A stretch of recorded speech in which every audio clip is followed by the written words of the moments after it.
आज के वीडियो के माध्यम से बात करेंगे एमपी बोर्ड रिजल्ट 2026 कक्षा 10वीं और कक्षा 12वीं के बारे में। तो आप सभी बहुत अच्छे तरीके से जानते हैं कक्षा 10वीं का, कक्षा 12वीं का हमारा रिजल्ट है 15 अप्रैल को सुबह 11 बजे अनाउंस कर दिया गया है। लेकिन जब आप अपना रिजल्ट चेक कर रहे हैं, तो आपने जो सोचा था उतने आपके नंबर नहीं आए हैं, यानी कि आप अपने रिजल्ट से संतुष्ट नहीं हैं, आपके मार्क्स बहुत ज़्यादा कम आए हैं। अब आपके पास में क्या मौका है?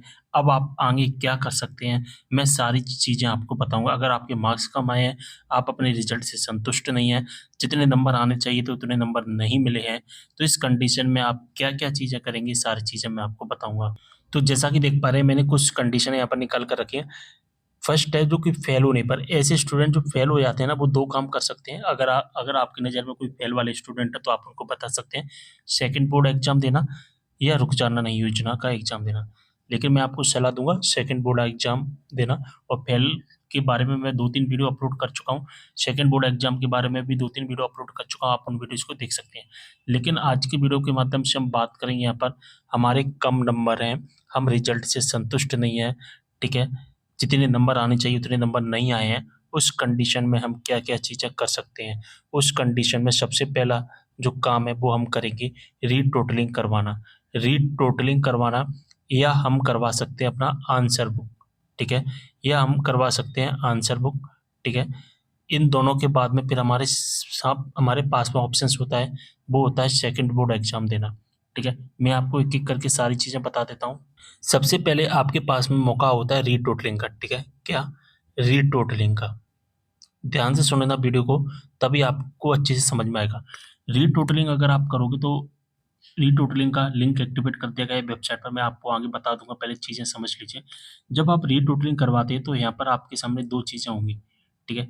रीटोटलिंग में आपके नंबर बढ़ेंगे ही बढ़ेंगे, आपके नंबर कम नहीं होंगे, इस बात का आपको ध्यान रखना है। रीटोटलिंग में क्या होता है, पूरी की पूरी कॉपी चेकिंग नहीं होती है, केवल जो मार्क होते हैं ना, मार्क जो नंबर होते हैं, जैसे कि आपने 10 क्वेश्चन सॉल्व किया, 10 क्वेश्चन्स में, 1 क्वेश्चन में 2 नंबर मिले, किसी में 4 मिले, किसी में 5 मिले, तो जो 2, 3, 5 जो नंबर मिले ना, केवल वहीं ऐड होते हैं। पूरी कॉपी, पूरे आपने जो क्वेश्चन्स लिखे हैं, वो चेक नहीं होते हैं। वो होते हैं रीचेकिंग में, जो कि एमपी बोर्ड एक फैसिलिटी प्रोवाइड नहीं करवाता है, ठीक है? अगर आप रीटोटलिंग का फॉर्म भरना चाहते हैं, तो रीटोटलिंग का फॉर्म भर सकते हैं। इसकी शायद 100 या 150 रुपए फीस होती है, ठीक है? जब आप फॉर्म भरोगे ना, उस टाइम पर आपको फीस है, वो दिखाई देगी, ठीक है? सारी चीज़ समझ में आ गई होगी। दूसरा जो ऑप्शंस होता है आपके पास में वो होता है आंसर बुक का, ठीक है? आंसर बुक, आंसर बुक में क्या होता है, यहाँ पर आप अपनी कॉपी मंगवा सकते हैं। सॉफ्ट कॉपी आएगी, यानी कि आपकी मेल पर या व्हाट्सएप पर आ जाएगी। साथ ही हार्ड कॉपी भी आपके पास में आएगी, यानी कि आंसर बुक में क्या होता है, आपके पास जब सॉफ्ट कॉपी या हार्ड कॉपी आ जाती है, तो इस सॉफ्ट कॉपी और हार्ड कॉपी को, यानी कि अपनी आंसर बुक को आपने आंसर बुक में क्या-क्या चीज़ें लिखी हैं, उसको किसी एक्सपर्ट टीचर से चेक करवा सकते हैं।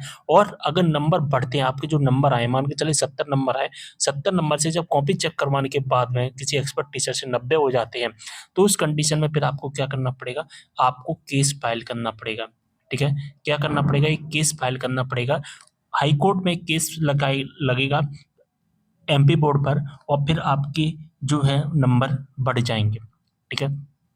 एक बात का आपको ध्यान रखना क्या ध्यान रखना है, रीटोटलिंग और आंसर बुक का जो फॉर्म भरेगा वो एक ही लिंक के माध्यम से भरता है। अगर आपको रीटोटलिंग का फॉर्म भरना है तो केवल रीटोटलिंग का फॉर्म भरेगा, लेकिन अगर आपको आंसर बुक का फॉर्म भरना है तो सबसे पहले तो आपको रीटोटलिंग का फॉर्म भरना पड़ेगा, उसके बाद ही आंसर बुक का फॉर्म भरेगा। यानी कि रीटोटलिंग का भी आपको पैसा देना है, आंसर बुक का भी आपको पैसा देना पड़ेगा, ठीक है? एक बात का आपको ध्यान रखना है, क्या ध्यान रखना है कि जब आप रीटोटलिंग का फॉर्म भरोगे, ठीक है? रीटोटल सॉरी, मान के चलिए आपको आंसर बुक मँगवानी है, ठीक है? हिंदी की, और रीटोटलिंग में आपने सेलेक्ट किया केवल इंग्लिश, तो फिर आप अपनी आंसर बुक नहीं मँगवा पाओगे। जिस विषयों की आंसर बुक मँगवानी है, उन विषय की रीटोटलिंग भी होनी चाहिए, तभी आप आंसर बुक मँगवा सकते हैं। जैसे कि मुझे संस्कृत की आंसर बुक मँगवानी, तो संस्कृत की रीटोटलिंग होगी, तभी मैं आंसर बुक मँगवा सकता हूँ। तो इस बात का आपको ध्यान रखना है। जिन विषयों की आप रीटोटलिंग करवा रहे हैं, सॉरी, जिन विषयों की आप आंसर बुक मँगवाना चाहते हैं, उन विषयों की रीटोटलिंग भी होनी चाहिए। ठीक है? बात समझ में आ गई? रीटोटलिंग का फॉर्म कैसे भरना है आप मेरे पिछले वीडियो देख सकते हैं। अगर आप कमेंट करोगे तो मैं एक नया वीडियोज भी एक फ्रेश वीडियो अपलोड कर दूंगा जिसमें मैं आपको बता दूंगा रीटोटलिंग और आंसर बुक का फॉर्म कैसे भरना है। ठीक है, तो रीटोटलिंग आंसर बुक के बारे में आपको सारी चीजें समझ में आ गई होगी। एक रीचेकिंग है, रीचेकिंग एमपी बोर्ड ने फैसिलिटी उपलब्ध नहीं करवाई है। रीचेकिंग में क्या होता है ना दोस्तों, रीचेकिंग में पूरी की पूरी कॉपी चेक होती है जो कि हमारे एमपी बोर्ड में फैसिलिटी अवेलेबल नहीं है। ठीक है, बस समझ में आ गई। आप रीटोटलिंग और आंसर बुक का फॉर्म भर सकते हैं। इसमें गारंटी नहीं है रीटोटलिंग में कि आपके नंबर बढ़ेंगे ही बढ़ेंगे, इस बात का आपको ध्यान रखना। नंबर अगर बढ़ रहे होंगे तो बढ़ेंगे क्योंकि रीटोटलिंग हो रहा है। मार्क्स कहीं पे मान के चलिए किसी पे 2 नंबर नहीं जुड़ पाए, किसी पेज के किसी क्वेश्चन के 2-5 नंबर नहीं जुड़ पाए, तो वही जो जुड़ नहीं पाए ना, केवल वही है। ठीक है, केवल वही नंबर है वो बढ़ते हैं, कम नहीं होंगे। ठीक है, रीचेकिंग होती तो ये है कि हमारे कम भी हो सकते थे। ठीक है, अब आप चाहते हैं कि आप ये सोच रहे हैं कि रूट टोटल में बाई चांस नहीं बढ़े।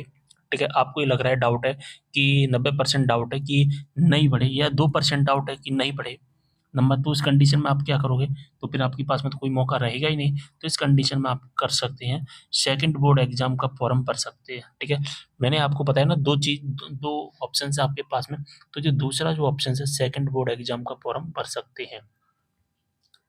ठीक है, सेकंड बोर्ड एग्जाम का फॉर्म भर सकते हैं। मान के चलिए रीटोटिंग में अगर आपके नंबर नहीं बढ़े, बढ़ गए तो ठीक है, अगर नहीं बढ़े तो फिर सेकंड बोर्ड एग्जाम में क्या होगा, आपको दोबारा से, ठीक है, आपको दोबारा से पेपर देने का मौका मिलेगा, दोबारा से एक नया फ्रेश पेपर देने का मौका मिलेगा।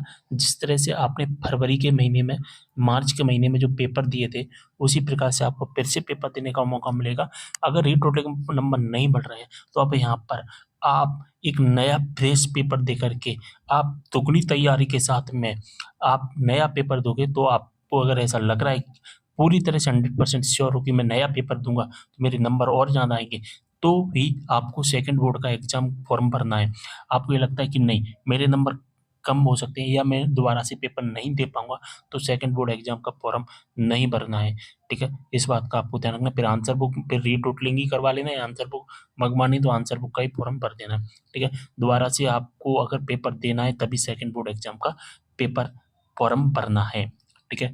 अन्यथा फिर आपको बहुत ज़्यादा दिक्कत हो जाएगी। अगर आप सेकंड बोर्ड एग्ज़ाम का फॉर्म भर दोगे, ठीक है? और फिर आपने पेपर दिया, पता चला कि और ज़्यादा कम नंबर हो गए। क्या होता है, क्या जब हम फर्स्ट एग्ज़ाम देते हैं ना, उसमें हमारी जो एनर्जी होती है वो अलग होती है और दोबारा जो पेपर देते हैं उसमें जो एनर्जी होती है वो थोड़ी-सी डाउन रहती है। तो इसीलिए मैं आपको सलाह दूँगा सेकंड बोर्ड एग्ज़ाम का जो फॉर्म है उसे ज़रा सोच समझ कर भरें। ठीक है? अब मैं आपको बता देता हूँ लिंक कहाँ पर मिलेगा आपको। तो यहाँ पर लिंक भी एक्टिवेट कर दिया गया है। एमपीपीएससी एमपी ऑनलाइन की वेबसाइट पर आना, काउंटर बेस्ड फॉर्म का एक लिंक दिखेगा, इस पर क्लिक करना और इसके बाद में रीटोटलिंग आंसर बुक का यहाँ पर जो सेपरेट लिंक है एक्टिवेट कर दिए गए हैं, जो कि 25 अप्रैल तक एक्टिवेट रहेगा, यानी कि 25 अप्रैल तक ही आप फॉर्म भर सकते हैं रीटोटलिंग का या आंसर बुक का। ठीक है? यहाँ से रीटोटलिंग की रिसिप्ट निकाल पाओगे, यहाँ से आंसर बुक की रिसिप्ट निकाल पाओगे और यहाँ से आप अपना स्टेटस देख पाओगे कितना क्या स्टेटस चल रहा है। एक बात मैं आपको बता देना चाहता हूँ, मैंने लास्ट टाइम देखा था 2024 में एक स्टूडेंट का, 2025 में भी एक स्टूडेंट का देखा था। जब हम रीटोटलिंग का फॉर्म भर देते हैं, तो रीटोटलिंग का जो रिज़ल्ट आता है, रिज़ल्ट आने में समथिंग 40 दिन लग जाते हैं। जी हाँ दोस्तों, 40 दिन, री 30 दिन तो कम से कम मान के चलिए और ज़्यादा से ज़्यादा 40 दिन। 30 से 40 दिन के अंदर ही हमारा रिज़ल्ट आ पाता है रीटोटलिंग का। ठीक है? इस बात का आपको अच्छे से ध्यान रखना है।